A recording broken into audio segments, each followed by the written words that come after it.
All right, we are back for the All American Canine, which is AAC podcast. We are on episode 17. We took a 2-week hiatus. I am now currently living in Minnesota, and so we're going to be changing things up a little bit. We will still be doing podcasts in the studio. It will be a little less, though. We're going to do a lot of these live stream, and Alex will be joining us. He has done some of the switchboard. He has joined a few of his voices. You've heard him talk on some stuff, but he'll be on the camera now moving forward, especially a lot on these live streams. So we're going to hit a few topics today. We're going to talk about what is truth. And with the election coming up, with the presidential candidates and all the other stuff coming up, we're going to hit into that a bit. So with that, Roy, how have you been? What are you up to? And how are you feeling about getting back to this podcast? Guys, I've been having withdrawals from not having this podcast. So it just feels weird. First of all, it feels wrong. Second of all, it just feels weird. Yeah, man. Well, what do you think, Alex? You're going to be like on camera now. You're going to be I joining know, your right? thoughts. Like What everyone do you can see think, my man? face now. I'm not just a voice in the background, just making jokes. That's it. Yeah. It's good to be on the podcast. It's good to be back. Alex, you're looking a little red there. Have you been getting some sun? Yeah, I have a lot of sun and kind of like an orangish lamp next to me, so I look sunburnt. I look like a lobster, Okay. but I'm okay. I promise. Okay, good. I was just kind of worried for you right there for a little It bit. is Texas in the summer, so I'm gonna get a little red. I'm white, so. How are you guys liking this? I mean, not so, Jaron. You can't really weigh in on this, but it's been hot here in Texas. No, it's I can't really weigh in because every morning I'm in sweatpants and a sweatshirt because it's so cold when I go for my walk. It's in the 50s. I'm like I don't know what it's like. sweating. I'm sweating over here, but I have been kind of liking the heat. I'll wake up in the morning. I'll just go like lately. I've been going to this park over here, kind of doing a run. I'm listening to this audiobook, and which is Alex Hormozzi's book, $100 Million Leads. It's actually been phenomenal. I kept seeing this book. I kept putting it off. Finally, I'm like, you know what? Let's read it, and I could see why this book is doing so well. It is great. Awesome. All right, man. Well, I'm glad we're back to it. Let's dive into some juicy stuff. I think the number one topic, obviously, is the politics game going on right now. We have the presidential election, which there's more than just the president. There's a lot more people on the ticket, but that's just the number one thing. Roy, what do you think? The DNC convention, I believe, is going on right now, and give me your thoughts. So my thoughts are, and I've been thinking this for a while, is how much the Democratic side had pretty much no choice but to go with this one candidate. Like, Joe is finally out. We all saw this coming. We all saw Sleepy Joe? the decline. And it's funny. I was actually watching his past debates when he was first running. I'm like, it is a 360 difference on the way this guy responds, his reaction, his movement. I mean, now this guy's just like he can't make any kind of quick move. Otherwise, I'm pretty sure he'll just fall and break a hip. But it's sad to say. I don't like it. I don't want to see him go through this. I hope this guy ends up living the rest of his life okay. But I'm just not happy with how no one had a choice but to go with this one candidate. And apparently she does not have a really good record. I've been reading up on a lot of things that she's been doing over in the state of California, how she got to the position she got. And then all of a sudden now she's this cackling hen, and now everyone has to deal with her. Cackling hen. Mm-hmm. What do you think, Alex? What are your thoughts on the whole thing? Yeah. I think it was obvious Joe Biden wasn't going to make it very long. And I guess when it was obvious that Trump was going to stay in the race and that attempt on his life didn't really work, there's got to be other options in there somewhere. Like, Joe Biden wasn't going to be able to win again. He wasn't going to pull it off. So they needed someone younger and able to speak and to be able to convince people to vote for them, to be able to at least give speeches, even though they're already manufactured, whether or not it was Joe Biden or Kamala. And yeah it was obvious. I think what you said too, Roy, is like they didn't get a choice because nobody voted for Kamala in the primaries to be the presidential candidate. And in fact, I think she was like one of the worst ones last time she was up for the running. Like when it was Biden, Tulsi Gabbard, and everyone else. I think she got like Yeah. the least amount, and now she's the forefront runner. So like, Democratic Party really just kind of like robbed their side of an actual true election of who they should have their running mate. And I think that's what's the crazy part, right? No one's on that side really cares that they just threw her into into the ring. But I know they would have lost like an insane amount of money if they didn't have her the nominee. Yeah. So if I were people, if everyone that's on the Democrat side, because there's a lot of good people there, and I know several of them. There are a lot of them that are within my family. I'm still very much independent. I do lean more right than I do left. I don't agree with everything that's on the right side, and I also definitely don't agree with where the Democrat Party is actually going with right now. But I would be pissed, guys, to the fact that you're just like, well, this is your only option. Well, crap. So, anyways, if I were them, I'd just be raising hell and figuring out, you know, how am I going to move forward. But anyways, what either way, whatever direction you go, whatever candidate you choose with, there's going to be always bad sides. There's going to be some good. There's going to be some bad. But the thing is that we can't just rely on who's in office. I actually put this post out um, on my Instagram that no one's coming to save you. In fact, I remember seeing this meme about I think it was Ronald Reagan. He goes, the most dangerous words that you could hear from someone is, "Hey, we're the government and we're here to help."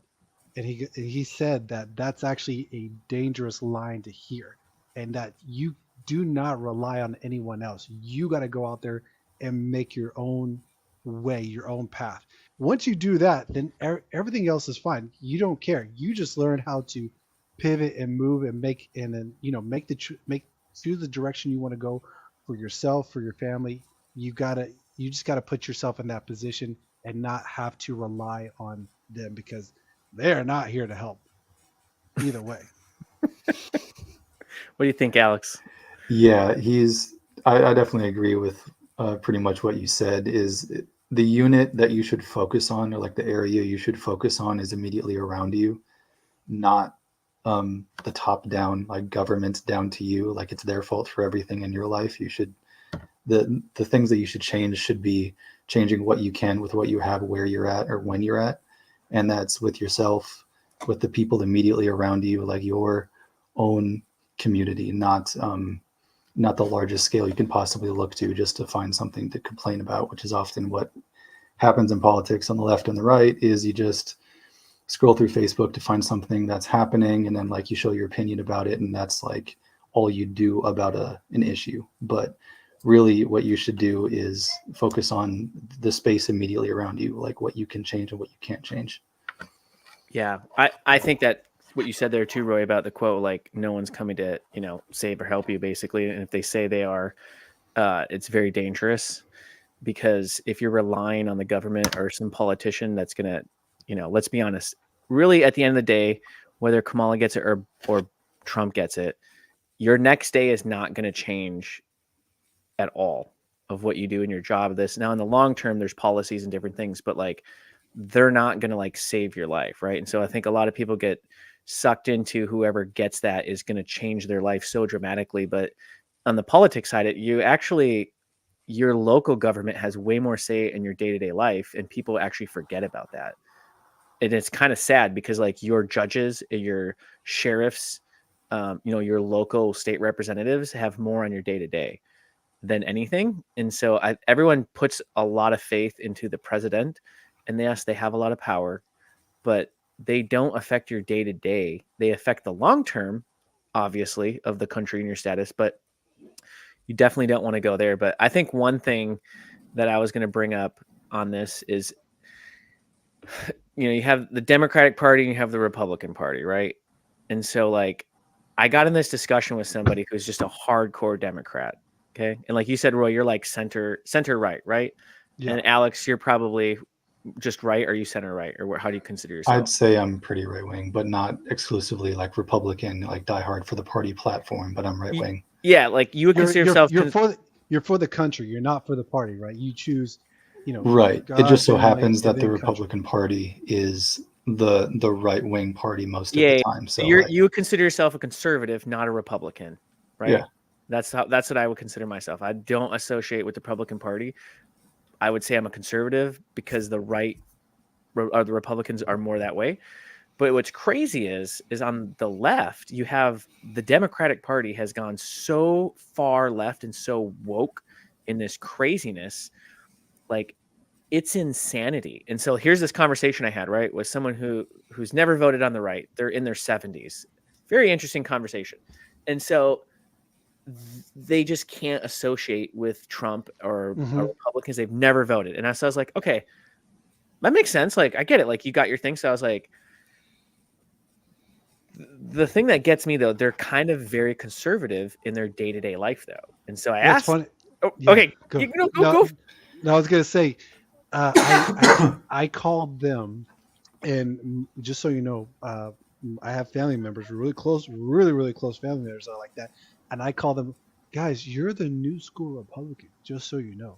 You're new school, because it's like everyone that believed it on that side, they're not going to go super far left, because they understand that there's values and principles that they stand for as well. But it's just that if you were to talk to them and you had them speak to a far left person, if they were to have that conversation with them, they would say, no, you're actually you're more conservative, you're Republican, you're not Democrat. Well, and this is where here's like the example, as I was like, here's something I can't stand for, is this whole transgender LGBTQ plus with the whole thing crap. Like, and this is what's crazy about it. Like, if you want to do whatever you want to do, go do it. But you can't enforce everyone else to believe the lie that you're believing. Okay? Like, no one's stopping you from living your life and doing it. But to have me say pronouns and all this stuff to try to force me, that's just ridiculous. So they have at school up here, where I'm up here down the road, I'm not going to name it on here, but someone pretends they're a cat. And I thought this was a joke. They say they're a cat and they have a litter box in the bathroom. WTF is going on, guys? Like, and that's the left and the Democratic Party think that they're pushing that crap.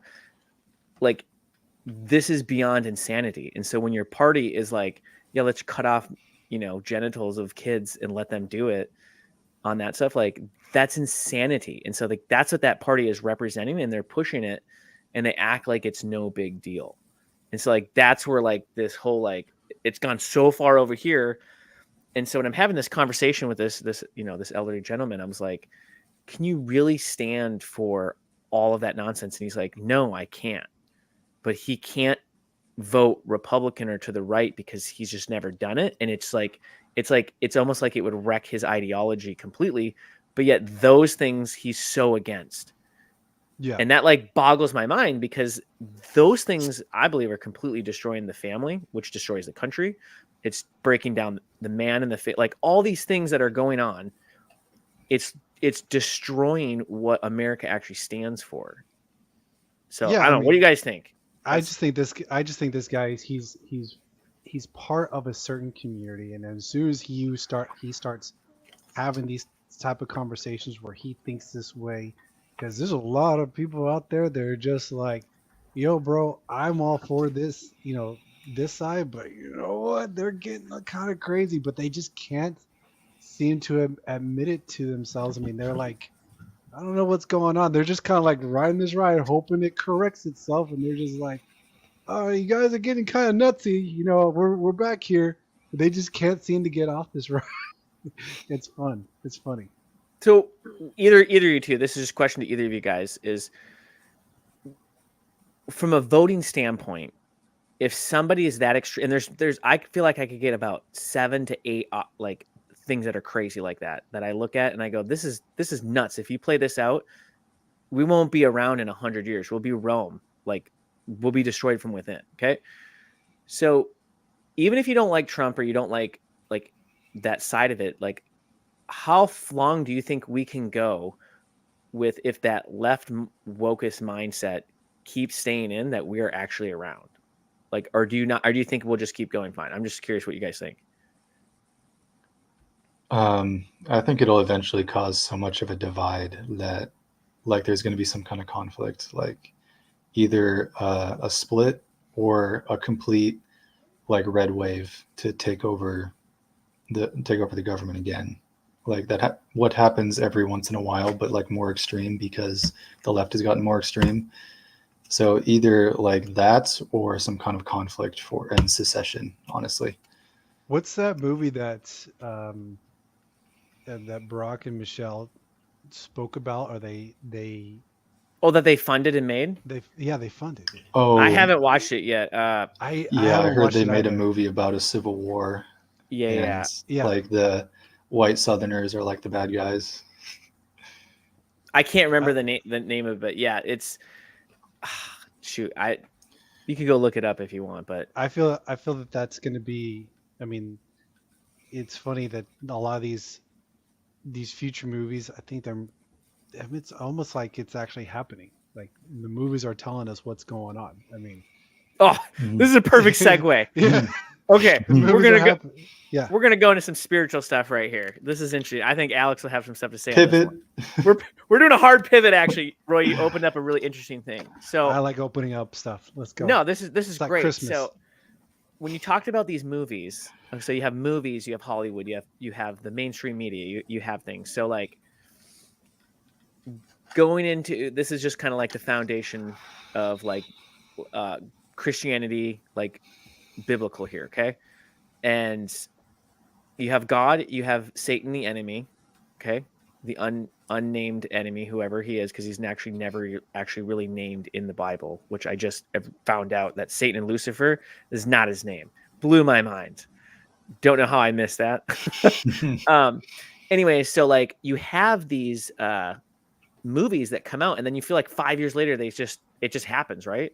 And I was like, does the enemy need to, or does he like to or want to tell us what his moves are before he does it? Because if you go look back in the last 50 years of movies, all these things are coming true, and there's no way this is a coincidence, and most of it I think is evil. A lot of it is evil. So I don't know what you guys have thoughts on that, but I've actually thought about that quite a bit, of how I do believe the enemy uses Hollywood especially to announce what he's about to do. Or I don't know. So Yeah. I grew up. You know, I grew up the middle child in the family, and they always kind of consider me the instigator, and so I kind of still do it today. My wife hates it. When I get bored, I start like, what can I do to like kind of rouse some people up? And my kids are also seeing it too. My daughter's over there. She just said, "Yep." And so, but anyways, like the devil's bored. Like, yes, I think he's an instigator. He wants to be like, what can I do? You know, all right. He already knows. Here's the thing. He already knows the end game. But like, what can I do to kind of like push some buttons here? Yes, and so to answer your question, Jaron, is that yes, I think he does like to play these games. I think yes, he does like to let people know, but just kind of like, you know, move some pieces around. Obviously, he just can't come out, because otherwise that would ruin the game for him. Because I do believe that this is his playtime. This is his playground here ever since, you know, now we're all born of sin. But you know, but that's where I think again, this is his playground. He's gonna play these games. What do you think, Alex? Yeah, I definitely think that's a strategy from the enemy. So you look at how God created man. He gave authority over the earth to Adam and Eve. He gave authority over this existence to us. And the way he seeks to rule through us, for his will to be done through us, is that he speaks to us. We believe what he says and we do what he says. And we listen and see from him, and we go out and do and say what he does. And it's almost a perversion of that, where the enemy can't do it directly, because not everyone just directly worships Satan. So you can't like get them to do Satan's will, but you can really like deceive a lot of people by staying hidden and using the entertainment, using art, using movies and stories, because when you're sitting in front of a movie, you're like emotionally connecting with it as if you were there. Like you'll react to it as if it's actually happening to you. That's why people like jump and cry and stuff at movies. And it's he has plans for the earth, obviously, and he'll use the people that actually do worship Satan to make things that inspire people, like movies, art, and things like that. And it'll project something at you. It'll get you to believe it or be afraid of it, which is like the perversion of faith. It's like the opposite version of faith. So it's like everything is a perversion of how it's done God's way. But this done Satan's way is to project some sort of story at you, get you to believe it or be fearful of it. And you're essentially like manifesting it for him. You're getting like masses of people to believe whatever they're being shown in stories and art and entertainment and everything. You're getting them to just believe it for them. Yeah, you said something interesting I want to elaborate on, and I think Alex will have something to add to this too. Is like you said the word authority, right? That we have authority. So I think it was. Do you know who Tim Alberino is, Alex? You might. Yes. Okay, I was listening. Yeah. I was listening to a podcast that he was on, and he was talking about how God gave humans authority and dominion over Earth. Mm-hmm. Okay, because we are created in His image, right? And so us as humans, we have that authority and dominion. And Satan, he does not get it, but he can usurp it. Basically, he can't take it from us, but he can usurp it because we give him our authority. Yeah. And it was just like so good how he laid this out. But how I watch like Hollywood and I watch all these politicians and stuff, it's like if Satan could be on the throne of earth, he would, but he can't. And so he has to use us, and he has to usurp our authority that was given to us by our likeness of how we were created in the image of God. And he uses us and we give it to him. And he gave this analogy about how when Jesus was tempted, right, in the desert for 40 days, and all the things God was tempting, or Satan was tempting Jesus. And I was like, that's what he does with us. Is he was trying to get Jesus to give him Jesus's right authority and dominion that was rightly given to him. And that's what he does with us on a daily basis. The difference is we give it up a lot. Yeah. Right? Yeah. We occasionally we have stumbled, right? So that's definitely right. It's the war in heaven, like the kingdom of hell and the kingdom of heaven, fighting over our mouths and over our actions. So each side is trying to get in, and the enemy uses manipulation and like deception and all these like wicked things and sin. And God uses love, and he uses his gospel and his people that are he's already here saved. And yeah, that's definitely true. Like it's the eventual reign of Jesus Christ versus Satan's plan for the Antichrist. It's those two figures, and the two kingdoms are trying to get you to believe in their side, and you will eventually give authority to one of them. And it's becoming clearer and clearer which side is which the more time goes on. Yeah. I think this is a good segue into the truth thing that I want to bring up. Hit me up, Roy, with your thoughts on what was the statement again? I can't remember. You're talking about my post. I put it up. Yes, on the story. Yeah. The truth is somewhere in the middle. Okay, give me your thought process and what I think I know what you mean by that, but I want to ask you what you mean by that. I want to break this down. So literally I was thinking about this while I was, working out on the spin bike, and I keep seeing so much information. Again, it goes back to the politics of, what's being said about this side, what's being said about this side. That goes for anyone. And so when everyone's just so adamant about certain things, but there's always a, what I want to say, there's either a narrative or a certain outcome that a certain person's looking for, whether that's a feeling, emotional reaction, a financial investment, a commitment of some kind, when it comes to either being able to share that information with the public. Anyways, what I mean is that the truth is somewhere in the middle, meaning that you can't believe what this side says. You can't believe what this side says. So there's going to be there's somewhere it's somewhere in the middle where there's almost the absolute. And that's what I mean by the truth is somewhere in the middle. Do not make a decision based on one side or the other. You know, take both in account and figure out, what questions should I be asking? How do I get closer to that absolute truth? And so that's the only point of that. That's what sparked that was just how do you ask the right questions? Because again, the truth is somewhere in the middle. You just got to figure out how do I ask the right questions instead of just believing what's being said. This is it seems so cliche. Anyone that's watching this, they're like, of course you don't believe what one person says or the other. It's easier said than done, but we get so caught up in our own emotions that we just let our emotions take over, and then all of a sudden we are blinded by what what is actually truly out there. So I'm just encouraging everyone right now, learn how to ask really good questions. And I don't think a lot of people know how to ask, good questions or how really dig deep. Okay, give me your thoughts, Alex, because I got stuff I want to say on it, but I want to hear what you think Mhm. with that statement Um, and what Roy just said. I think I understand what you're saying with you're kind of like taking in all the information and taking you're accepting what's true and rejecting what's false, right? Is that kind of what you're saying?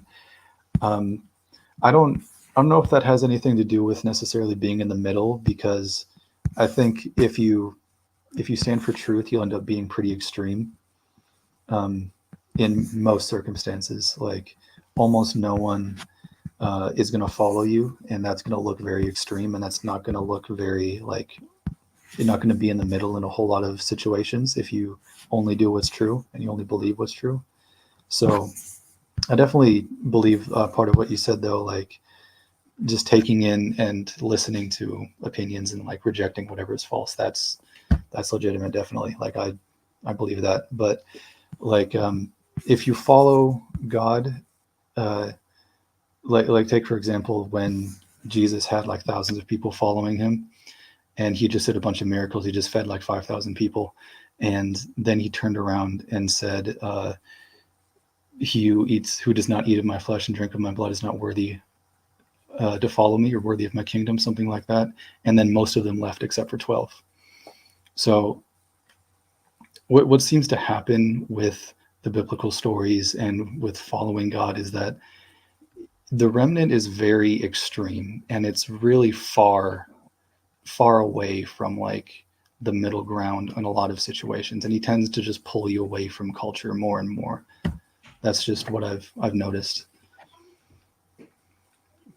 Yeah, Gotcha. no, that's really good, Alex. And same thing too, Roy. What you said is like when I saw the statement, I think because here's where I find it very interesting is I think perspective and opinion and seeking the truth can be in the middle, but the actual truth I don't think is in the middle either. I think I align more with Alex on like once you find the actual truth, like it is not in the middle. Like most people will reject you. Like it sounds so weird, but most people don't actually want to find the truth. And what I mean by that is like how do I put like give you an example is when you like say for instance is this goes back to where is the truth coming from? Where is the source, right? And so if you believe that there's one God and he created everything and he sets the moral code to everything, that's one truth. That's it. Whatever his rule is. Now people may disagree what that is, and there are a lot of people that disagree with that stuff in Christianity. It happens all the time, right? But at the end of the day is they still will agree that there is one truth. They might just disagree on what that is.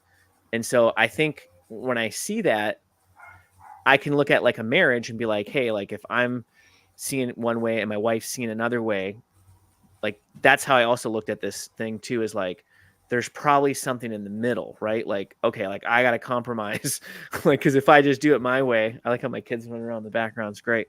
If I just do it my way, well, I'll be sleeping on the couch and it won't last long. So like, that's also how I looked at that. Like, yeah, I got to meet in the middle. Like, there's obviously like middle ground here. But I think from a truth statement, I think when I use the word truth, it's black and white to me. It's either it is or it isn't, and so I just don't think that it is in the middle. I think opinions, perspective, and like where you're coming from is definitely in the middle. And I know, like, let's just use politics real quick, right? There's a huge thing on if you're on the left, you usually are for abortion. Not everybody, but mostly you are. And if you're on the right, you usually aren't for. You're usually against it, but not all the time. I know people on both sides that have different opinions, but that's just usually how it leans. Is there truth in that statement that it's either it's good or it's bad, or is there a middle ground? What do you think, Roy? Are you trying to ask me that question? Yeah, I'm like, here, what it is, I just want to process this thing out because I love that you posted it because it got me thinking and really, like, I thought about it a lot. Like, what do I think truth is? Right. And so, like, that's why, like, I don't think it's really in the middle, but this is what I love about it is you have a different perspective and you see things different than me. And so you get me thinking why I believe what I believe, and I got to defend why I believe what I believe. Right. And so that statement just really, like, got me thinking. And so that was just an example of, like, the abortion side. Like, is there a middle ground? Like, is it, because you could get two extremes, and I'm just going to say they're extremes. One will be like, you could never do it. And the other one you can do it whenever you want, even when the baby's, like, on the way out. And then you have the middle ground. This is what I'll call the middle ground, is like, well, if there's rape or if there's incest, like, right, there's different things. And so, like, at the end of the day, and then I'll shut up and I'll let you talk, Roy, on this thought. Like, how I look at that as I go, it's a life regardless of what happened. And if you're killing a baby at the end, you're killing a baby. And so, like, I don't think there's a middle ground on the truth of you're killing a baby. Is it morally right or wrong? That might be a different topic, but you're still killing it. So Yeah, no, I mean, again, the whole point of that is the whole point of me posting that was I keep seeing people getting, again, driven by emotion, driven by what particular people that they follow or they consult with, completely blindly following. Whereas I think, and this is something that I don't think they teach this very well in school, is that they don't teach them how to ask really good questions. Because if you get good at asking questions, it attracts it attracts not only just more knowledge for you, but also helps you to be able to even get in front of certain people, and it could lead to other things opening up to allow you to see, more, dig more layers underneath instead of just seeing the surface. Does that make sense? Yeah, no. So that's the whole purpose behind it, is getting better at asking questions, knowing where to go, and also too, who should I best ask these questions to? Like, that's a question within the question. Who should I go and seek this type of counsel? Do I seek, a person of profession, the person of, like a certain college degree, or do I go seek out from based on experience? So I seek out based on age and you know, again, life experiences as well. So, for example, there's within my family, there's certain things were handled a certain way about a particular person. It didn't go very well. They thought that they were right, which and so instead of just thinking that you're right, go and ask and seek out other people's experience. I honestly would go and talk to a professional that may have worked with a lot of clients in that area, but I would also speak to, say, the the parent or the older gentleman that has had that experience with that particular person close to the family, how they also went about it as well. What were those? What actually transcribed from the directions that they chose to go with? So this is where you got to get better at asking questions to find out what's really what's up. Okay, I see what you're saying. I think I look at truth and finding out if something is right as two different things. I think they're like I don't and so like that statement you made makes complete sense for what you just said. I'm 100% on board with it. Yeah. But I would change the word like are you to find out if you're right. It's in the middle. And what I mean by that is like there's a saying that and I think I've said this too before on one of our first podcasts is you can have truth without love, but you can't have love without truth. It doesn't work. And so like you can be right all you want, but it doesn't mean it's actually a good thing. Like you can I'm right. Well, you can be in a relationship with someone and they don't like cool, you're right. Well, this is not going to work. So that's just how I look at it. I get exactly where you're coming from, and that's just how when I saw that statement, that's how I look at it. So that makes complete sense. So Okay. yeah. So yeah, guys. I mean, that's just kind of where we're at, and Jaron, I can't wait for you to get back to Texas for us to kind of start doing this live and in person. And we got some really exciting new people that we're going to be bringing on this podcast. It's going to be bringing a lot of different value, different perspectives as well. And Alex, I know you're going to be helping us out a lot. You're going to be a regular on this. You're going to really be a huge impact here. So, Dude, we're gonna get a party on here. Like I Yeah. don't know how many people we can invite in here, but I think we can get like 8 or 10 people on here. So like we're Oh gonna my have gosh. some fun. Yeah, we're gonna have some like fun shows We and should have the like remote poker night. yeah, there we go. We can do some of that. But oh man, everyone's going to have aces all across the board. Yeah. oh, that's hilarious. But no, this is good. Good stuff. And then I do have one more thing to go on, unless you want to end it on this one. I mean, if you have something else you want to bring up, let's go. We're not going to stop here. Yeah.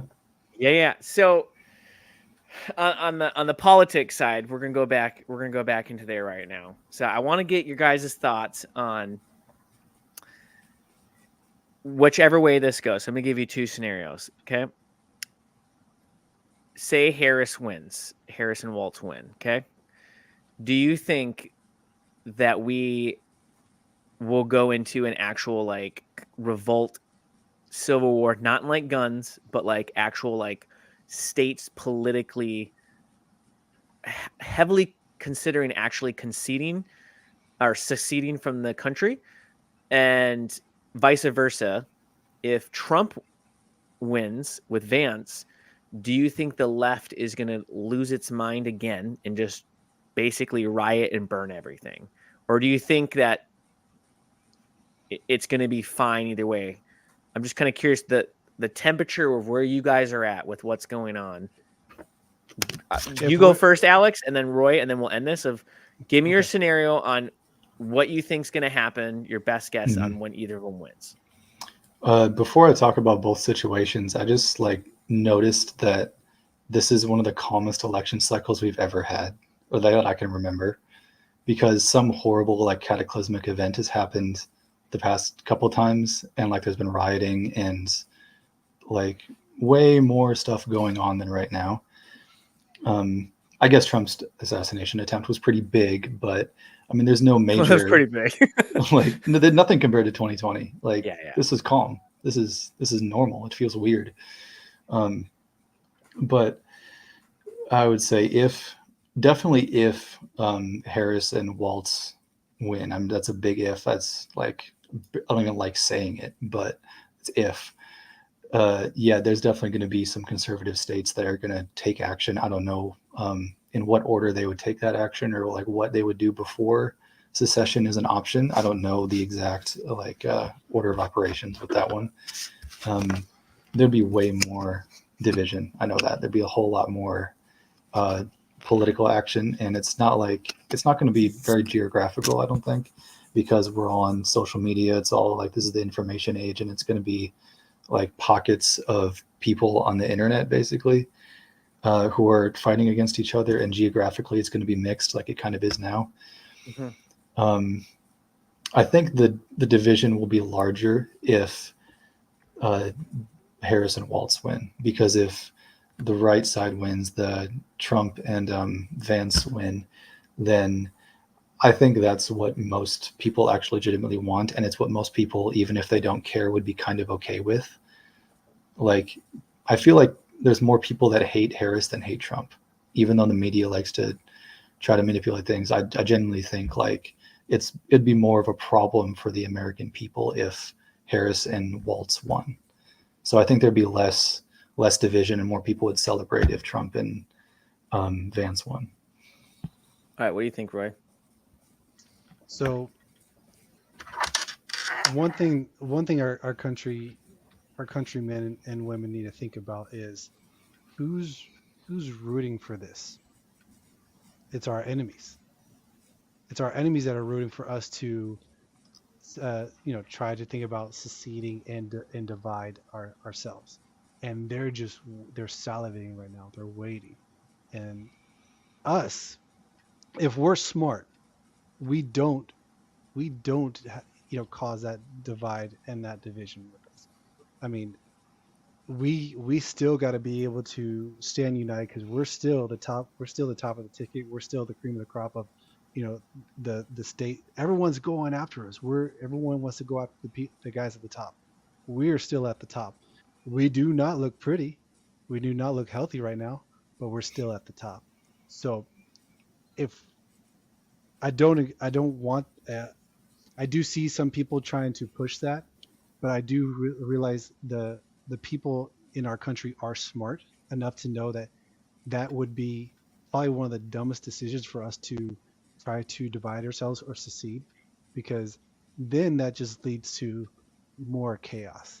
And so for us, which if Kamala comes into, you know, sits on the presidential chair, like, we got to figure out a new game plan, because what we just did right now, again, whatever the belief is, if it gets stolen, if it gets rigged, all this other stuff, then we got to learn, okay, what we didn't do was, it didn't work.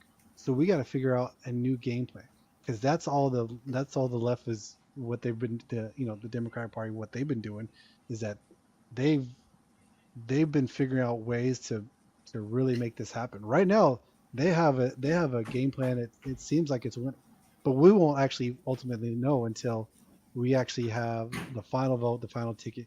But anyways, coming down to it, it's our enemies are waiting for us to divide, to eat ourselves up, and then this way, they can go in here and pick at us.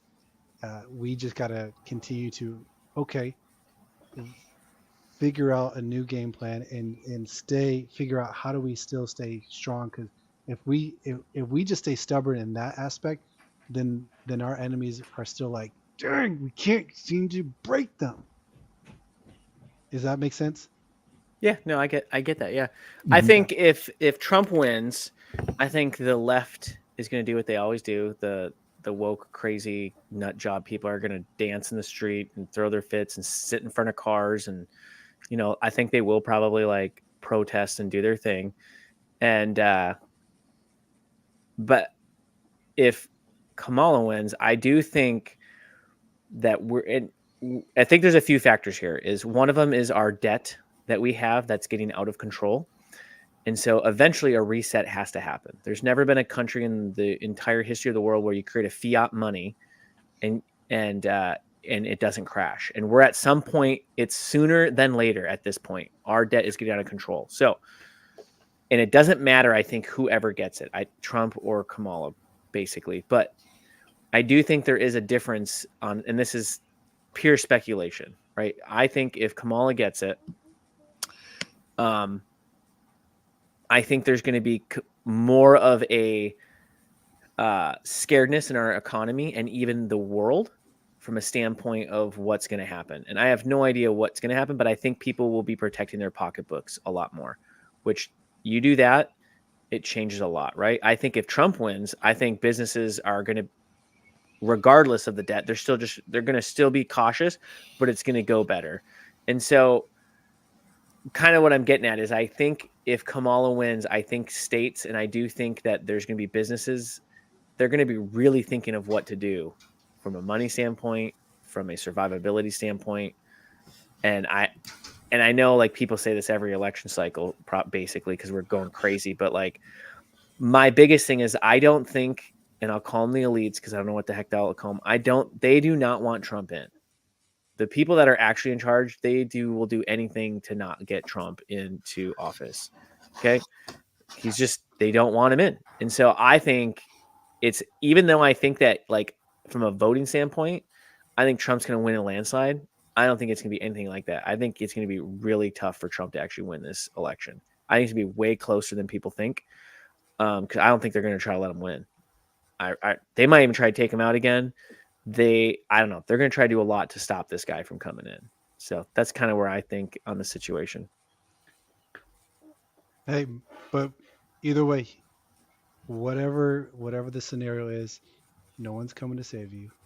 Go out there, make your money, make your decisions, have a game plan. Proper preparation prevents poor performance. Oh, Jesus is coming to save everybody on the second coming. We'll just put that out there. But I know what you mean. I'm just throwing that there like to be funny, but not. Yeah. Nobody here right now is going to come save me. I'm over here, and then you're like, nope. Well, you set it up too well. Well said. Well said. Yes. I couldn't help myself. You said it. I'll take $1, Bob. I'm sorry. I just couldn't help myself. If you weren't going to say it, then I might. What's that? If you weren't going to say it, then I probably was going to say it in some way. Yeah, but no, good stuff. All right, gentlemen. Well, Alex, you need to calm down on these podcasts. You're getting way too out of hand. Yeah, sorry, guys. All right, I'm screaming too much. I got a couple. I would say I don't know. We'll try to do this here in the next few days. We're gonna try. I would like to get on at least twice a week. Let us talk about. We're gonna try to make this happen a lot more. And we're gonna keep changing the topics up, but. I got a good one I would like to dive in, and we kind of touched about it on the spiritual side. I would actually love to talk about dominion and authority. I'll dive in on this. And Roy, I'm going to send you this podcast that I listened to.